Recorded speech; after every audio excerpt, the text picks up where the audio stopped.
you can see in this gathering today, everybody's just like, we're back together again, So, yeah, it's the chemistry. And every championship team will tell you there's got to be chemistry.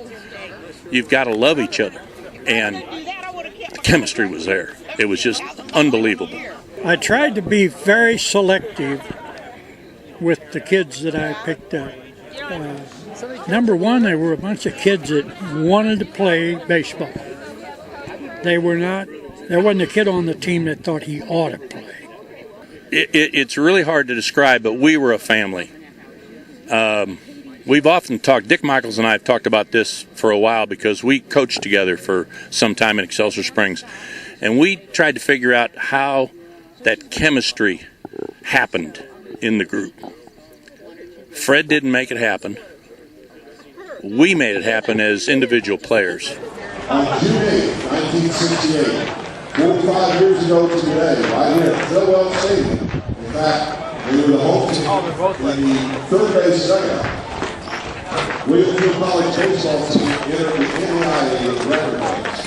They played in one of the longest championship games in NAIA National Baseball Tournament history, defeating Georgia Southern University 4-3 in 13 innings. It is still, to this day, the longest championship game in NAIA baseball tournament history. Yeah, we came in '67 up here to St. Joe, and we played Grambling in the first game, and we lost to them. I think it was like 3-1. In the second game that we lost, we played against Eastern Michigan, and we lost 1-0. And we knew that we could compete in the national tournament.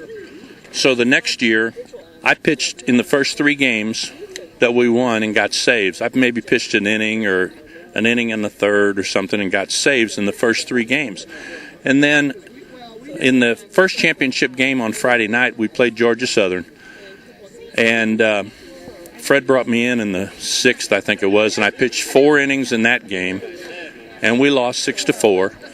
And then the championship game on Saturday night, June the 8th, then Mike Colgrove started. And in the 3rd inning, he got in trouble. We were behind 3 runs, 3-1, and Fred brings me in. And I'm going, I'm the closer, Fred's bringing me in the 3rd. So I pitched the 3rd, the 4th, the 5th, the 6th, the 7th, the 8th, the 9th, the 10th, the 11th, the 12th. And when I come off the field for the bottom of the 13th, we were the home team. Come off the field, the bottom of the 13th, Fred gives me my jacket, which he always did, and he says, "How you doing?" I said, "Fred, I don't know if I can go another one or not." I said, "That's 11 innings. I pitched 4 yesterday." He said, "Well, we'll see what happens." He'd have gone back. Yep. Yeah, we were at the point where it was just a matter of who's going to win, and who wanted to win. I hear the crack of the bat. Larry LeBeer had hit the first pitch in the bottom of the 13th over the left center field fence. And I'm going to tell you what, in Philwell Stadium here, that's a poke, and with wood bats.